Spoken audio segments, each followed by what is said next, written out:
Welcome back to the Ed Morrissey Show. Joining us, finally, the Prince of Twitter, the Regent of RedState.com, the Carmalengo of the Red State Conclave, Andrew Malcolm. We're going to have to talk about the whole, Vatican conclave and coverage and stuff like that. But, I started calling myself the Carmalengo of Hot Air rather than the managing editor when I was being brought on to things. Yeah. And people started laughing because, of course, before the conclave started, the Carmalengo's in charge at the Vatican. It just means it's Italian for Chamberlain. So it's not that big. I see. But they said, why Carmalengo? And I said, it's because I'm the one that's in charge when nobody else who's supposed to be in charge is around. So there you go. I'm the Carmalengo of hotair.com. Carmalengo. Yeah. Right. Well, I'm delighted. I'm delighted that you did not win the papal vote.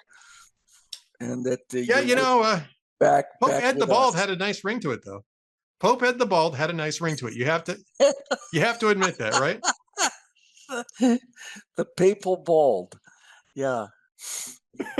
Yeah, instead of the papal bull, I'm the papal bald. Yeah. I qualified. That's right. You're an confirmed American Catholic, yeah. Well, in America too. So how interesting is it, right, that we have an American Pope? I was totally stunned by that, and I was stunned that if we were going to have an American Pope, it wasn't Cardinal Dolan, who's a great,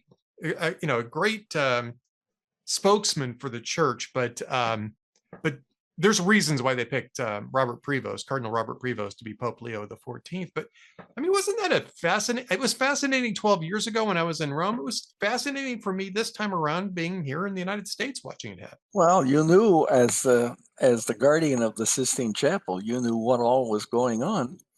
And very true. That's right. And apparently the microphone worked, so you could hear what they were doing in there. Oh, is that right? Okay. Play ignorant, Ed. But you tapped into the conclave, and I know you did. So, no, I'm just kidding. I have no comment on that. I will neither confirm nor deny. And don't use anonymous sources. Don't use anonymous sources, Andrew. Okay, I won't. No, it was interesting to see the results, and it came rather quickly, so there wasn't a whole lot of discussion, I guess. What was the second vote? And fourth ballot, second day.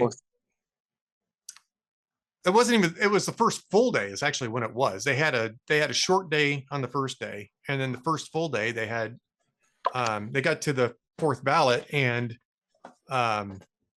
so they had a pretty good idea what they're going to do when they went in there, I think, and which is to me a not a surprise. I mean, this is a guy who pretty much knew everybody in the room because he was the guy that was helping Francis evaluate bishops and moving people up to the cardinal level and that sort of thing. And but he's an interesting guy. He's a White Sox fan, so go figure that, huh? Yeah. Good for him.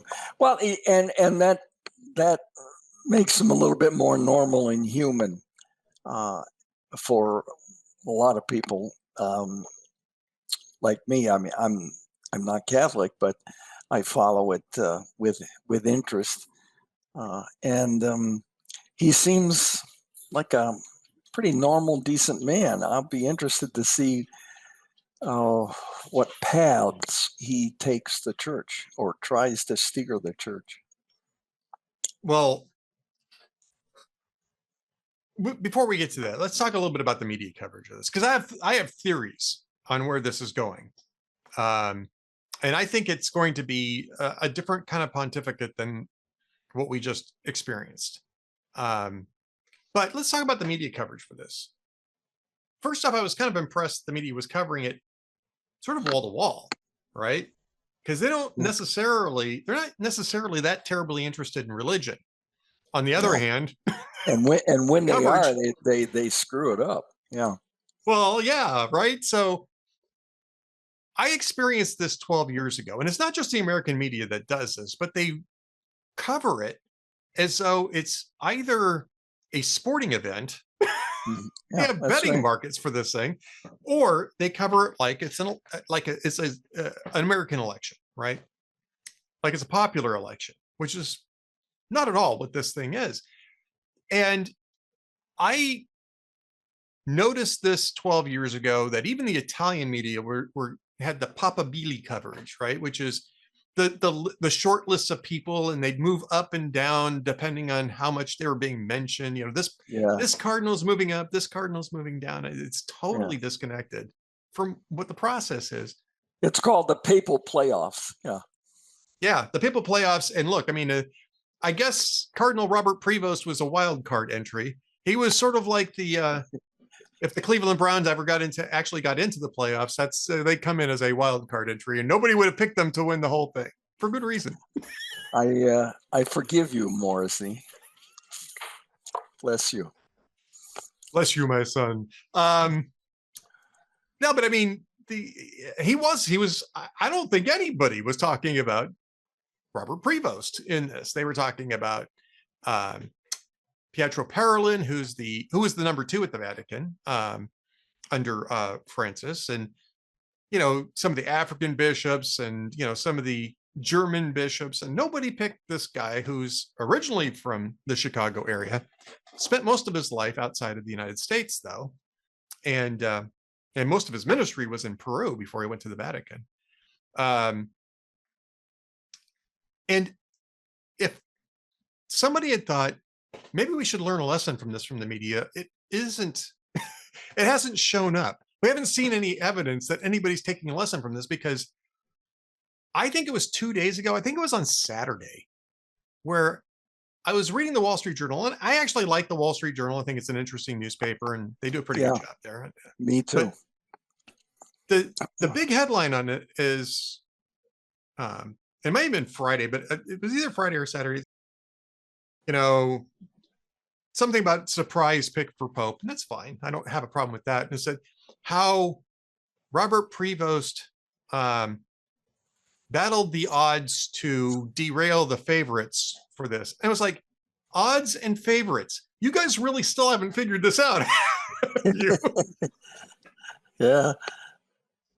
I mean, you know, they used to have a guy writing for him named Francis X. Roca, who's still out there and doing good work, and occasionally he still contributes to the Wall Street Journal, but he was their guy in the Vatican for years and years and years. He's a friend of mine. He's a really sharp guy. They cut him loose, I think, a year or two ago.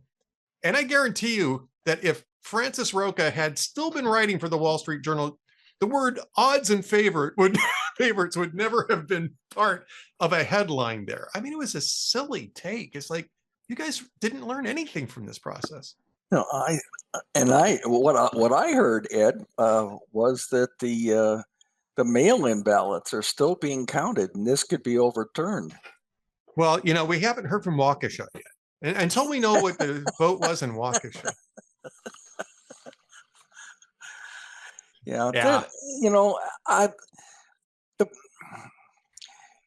my experience in the mainstream media ended in sort of ended in '93, and then really ended in 2011. And but religion was not the most prominent beat. It was usually one person.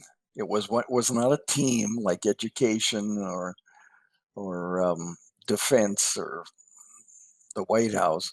It was one person who had an interest in religion, and because it was not a competitive beat, not many other people wanted it, so that person held it for a long time. And they came to know the foibles and the pitfalls of it. Chances are they were not religious themselves. Not a lot of people in the media are religious. And so they're not intimately familiar, but they're familiar as if they were parachuted in to cover the mayor's office during a vacation period. And therefore, a lot of ignorant stuff got out, got published. Nowadays, you don't have beats very long, and they move people along because they're trying to get their DEI back in balance. Still, I believe in these media outfits, and so they move people through, and they don't have the time to learn the expertise. If I hate to say, well, it was good in my days. It was different in my days, in the sense that if you had a big story and you weren't necessarily an expert in the area, in a very short time, you became a pretty darn good expert, because you were covering it, interviewing people. You weren't writing everything you knew. And if it was an ongoing story, you had several days that you were soaking this stuff up. When I was in college, it wasn't to learn how to be a journalist so much. It was to broaden your background and basically to learn how to learn quickly. And that's not the goal anymore, it doesn't seem to me, in the media. The goal is, how do you fix society? And occasionally there's these irrelevant stories coming along, like who's going to head the billion-member Catholic Church in the world. And you feel like you have to cover it because you want to get Catholic clicks online. It's not a serious coverage as it used to be, and it's disappointing, but it's not atypical. The same thing is happening all over the place. In all kinds of fields, you see the people in the White House moving in and out. I guess the Defense Department people tend to stay, because you get plugged into sources there, and they're really valuable. Well, I think part of it is that, right? And part of it is that I don't know how many people are usually tuning in or reading newspapers like the Washington Post or the Wall Street Journal. By the way, the Washington Post does actually cover religion. I think Michelle Borstein's there, and she's pretty good at that. I mean, I've had some criticisms of the way that she's covered things from time to time, but I think she actually cares about the subject and is at least trying to inform herself. The Wall Street Journal, I think, was better when Frank Roca was there. They have a new team there that was covering this, and I think for the most part the coverage was all right, except for that one thing about the odds and the favorites. It was okay. But I mean, those are, well, it was a photo finish, Ed. And did you notice a photo finish? And did you notice all the hats that the competitors were wearing? I mean, you're right. The Kentucky Derby. That's what it is. Exactly, because that's the context that they know, right? And it's because they don't know the Catholic Church. Really, honestly, it's because they don't know the Catholic Church. Or any church. Well, any church, really, yeah. If the Baptists had a pope, it would still be the same clumsy coverage. Well, and I think you're right about that. I mean, I don't know how they cover the, because I'm not Baptist, the Southern Baptist Leadership Conference, right? Which is a big organization here in the United States for Baptists. And it's in the news and it does get covered. But I know that people who know what actually is happening at the SBLC complain about the coverage of it. They claim it's, it's overly politicized, it's overly partisanized. And I get that because I see this during the conclaves. I saw it during the Synod as well. And what I find interesting about that, Andrew, is that during this conclave, people were really connected to the story, right? Very connected to the story. And you'd think that they would understand that that means that maybe they should have people working for them who understand this aspect of American public life, or global public life in this particular case, who can write about it while putting it in the proper context. And it just, I don't know, they're just not interested. Well, that was important last weekend, and now we've moved on to a new news cycle. That's what happens, you know. True. It's 12 hours is a long time, a news cycle these days, and uh, you know, the foibles, or the what's the word, the gaps in the coverage are apparent during those cycles, and then when the cycles are over, they move on basically to show their gaps in other coverage. It's it's not as professional as it used to be, and Yeah. serious. It's all It's not become serious. It's yeah. not serious. Yeah. That's right. It's entertainment. Well, you know, television has trained us. Uh, when I was in journalism school, sound bites on news coverage were 20, 25, 35 seconds. Today, a long one is 8 seconds Yeah. because our attention span, you know, Bill Nye, the Science Guy. Did you ever watch those shows? I did with my kids. And holy smokes, there's no picture on the screen longer than 2 or 3 seconds. It's just going boom, boom, boom. And I think we've been trained. Our attention span has been shortened. And therefore, you can't know as much or say as much or show film as much. Everything's got to move along, and you know, I was involved. I was just talking with my children about this.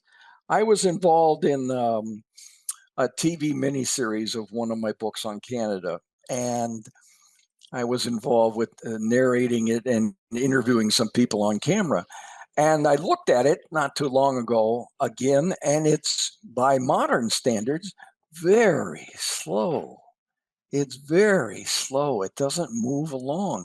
And you know, I knew how it was made and what was coming, and therefore it was interesting to me. Also, I got paid, so that made it even more relevant. And um, so I watched, but it by modern standards, it was very slow because things are move along a lot quicker now, and you can't keep the attention span. Um, and we probably lost a lot of people talking about one story this long.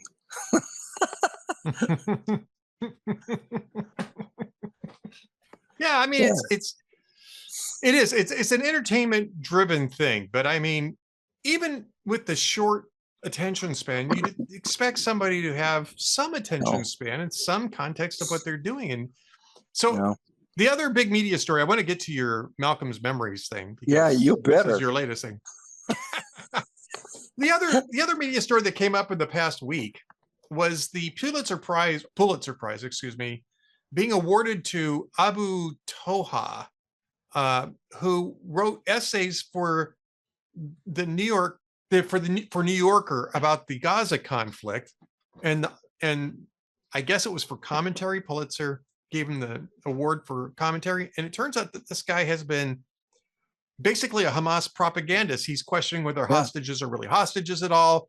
He's on social media during the same period of time, um, demeaning one of the women who was released a little earlier. She was being held for 500 and something days. She lost 2 fingers on her left hand um, after being shot during October 7.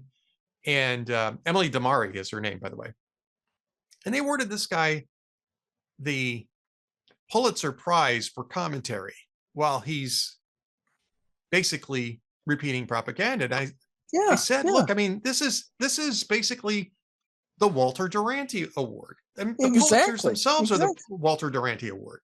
Well, right, exactly. You know, when Janet Cook, the Washington reporter, black woman that was moved along, and she wrote a wonderful piece about a little black boy and the travels of his living in the inner city, and she got a Pulitzer for it. And turned out she made the whole thing up. Now, as I recall, I could be wrong, as I recall, the Post gave it back, but the Times didn't give it back after Walter Durante. Of course, that's the 1930s. And they got Pulitzers for covering the Russiagate hoax, which was a hoax. So I Yeah, don't know. I don't know. I mean, I guess I was involved. I was a finalist for one Pulitzer, and I guess I was nominated for some others. And it would have been a great career thing to get it, but of course. it's been kind of cheapened, I think, Cheapened is by one word for it. Yeah. by these revelations that it's uh, that they don't deserve it, frankly. Now, there are campaigns. The Los Angeles Times and the New York Times have people dedicated to learning Pulitzers. I suppose the Washington Post does too. And they start collecting stuff during the year of good stories, so you don't have to try to remember everything. And this is a process that goes on. They're always watching for these things. And I would have thought the New York Times remember that thing, that long coverage they gave to the town near Kiev that was occupied by Russians and just terrorized. They had Russians doing this. They had coverage of who the abusers were. I mean, it was just amazing. Yeah. Imagine doing that during a war, during an occupation. But I guess that was deemed unworthy. Um, when I was on when I was overseas, this is the mid '70s. There was a correspondent who remember that was the Vietnam evacuation and the boat. Remember the boat people?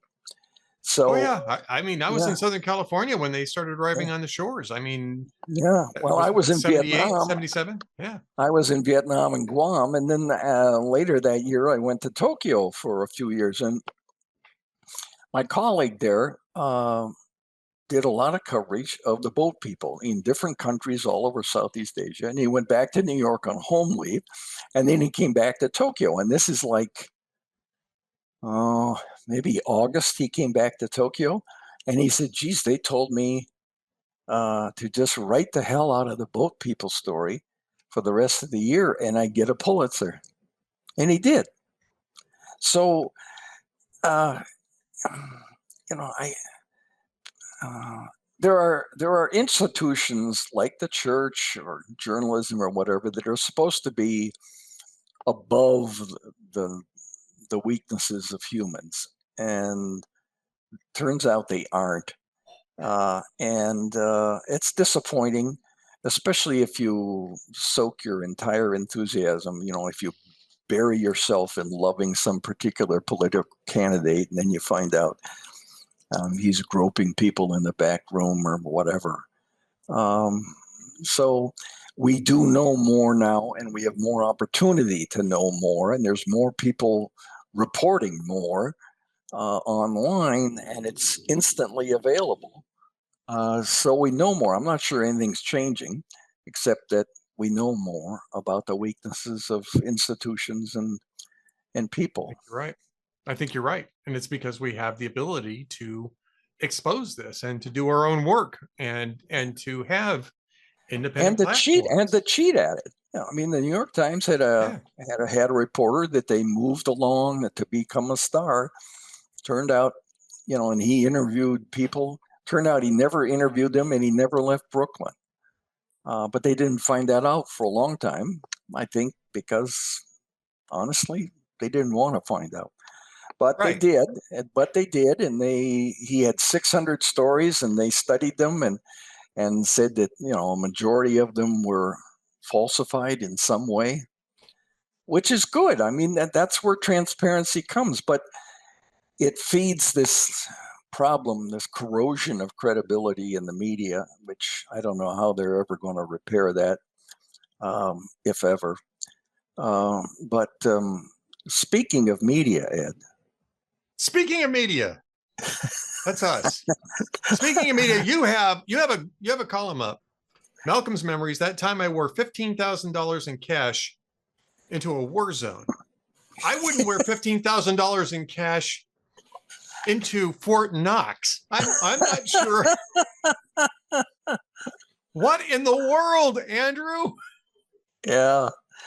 Well, I won't tell the whole thing because Yeah, I want people to read it. I want people to read it. It's open. It's not behind the paywall on on Sunday and at Red State, but and it's on my author page. But basically, near the end of the Vietnam War, I had been spending 15 years trying to become a foreign correspondent, and they needed help in Vietnam. They asked me if I would volunteer, and I did. So I was covering the Vietnam War, or helping to cover the Vietnam War for a brief time, and then the exodus of all those hundreds of thousands of refugees. And on the way into Vietnam, in 50 years ago, right about now, my editors asked me if I would carry in a whole bunch of cash, 15 grand. And I said, sure, because I was young and stupid. And and I, my eye was on becoming a foreign correspondent after all that time studying and apprenticing and dreaming. But during a war, or any conflict, correspondents, at least the New York Times, we had 4 of us there at the time, and you have to get along. And not surprisingly, hotels, taxi drivers, restaurants, grocery stores, car rentals, they didn't want credit cards anymore because it wasn't. They might not be in business the next month to get the money back. Yeah. So, yeah, they wanted cash. So I carried the money in, 15 grand. I wore it on two money belts, and I wore it for like 3 days. I never took it off. And Ed, the Pacific Ocean is a very large place. It was like from San Francisco, it was like 5 hours to Hawaii, 2 hour layover, 2 hour layover, 11 hours to Manila. That's a big ass ocean, another Yes, it layover, is. and then almost 3 more hours into Saigon. And that's, in those days, they didn't have standard approaches. They had spiral approaches because the Viet Cong owned so much of the country. So that was like going down a whirlpool. So I did. I carried it in, and then the CIA tipped us off. The ambassador wanted. Does this sound familiar, Ed? The ambassador in Saigon didn't want any evacuation preparations because he said it would ignite panic.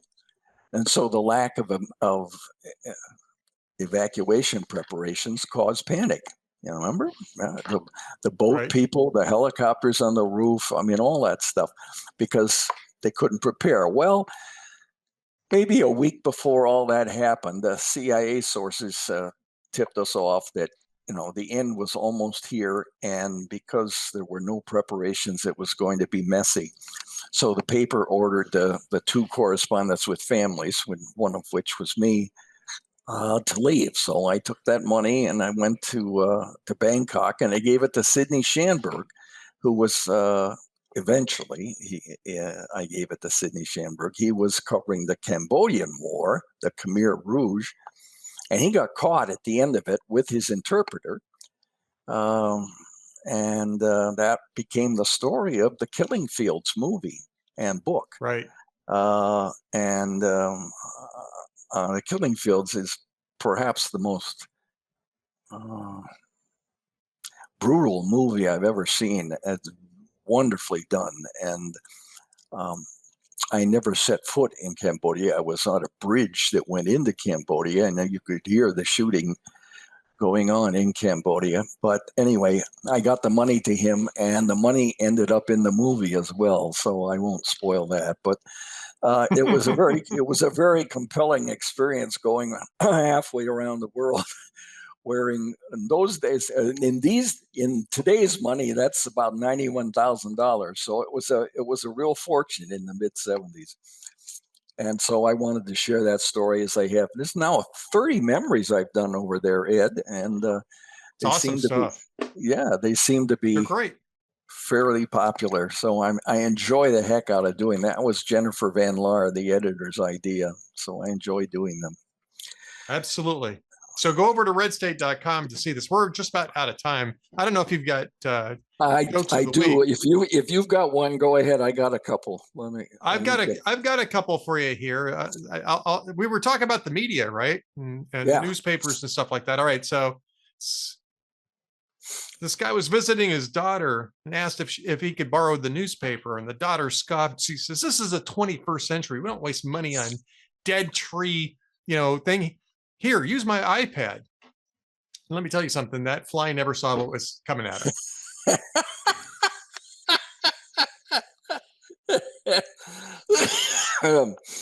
Well, I got a couple here. It says the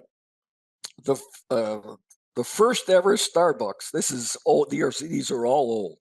The first ever Starbucks at sea opened last week on a Royal Caribbean cruise ship, and somehow there's already a homeless guy in the bathroom.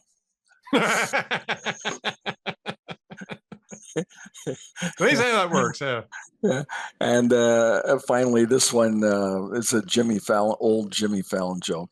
Said Barack Obama hosted a screening of the movie Lincoln at the White House. After the movie, Joe Biden was like, "Whoa, I did not see that ending coming."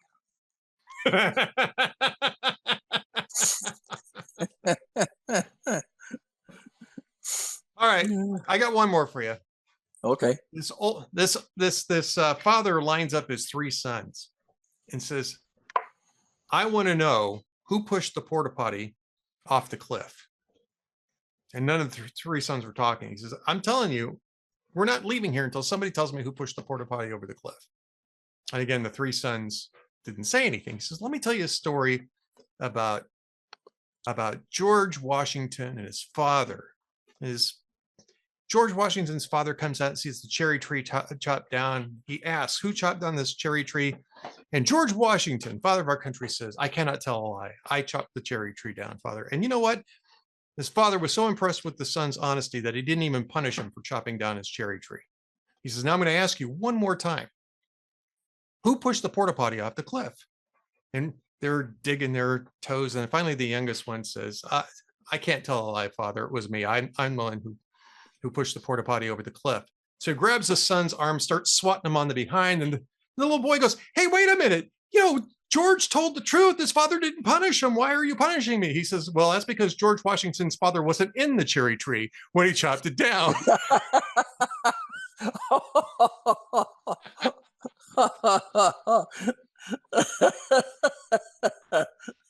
And with that thought, we'll leave our viewers and listeners with that pleasant thought for the next week until we come back next week for the Ed Morrissey Show podcast.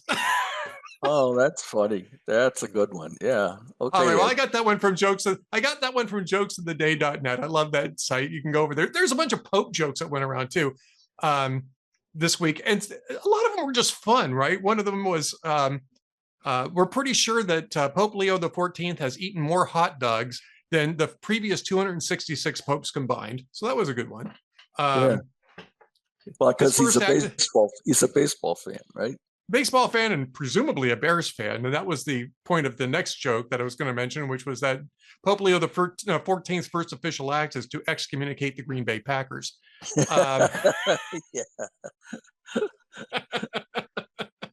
Yeah. All right. Well, at any rate, Andrew Malcolm, the Prince of Twitter, the Regent of RedState.com, the Pope of Red State, maybe. Maybe we should call you the Pope of Red State. No. I could bless you. I'll bless the listeners. How about that? There you go. Bless the listeners. At AH Malcolm on Twitter, that's where you find all of the links. And Andrew, great to have you back. Can't wait till we're doing this again next week. Okay. Thanks, Ed. Thanks, everybody. See you then.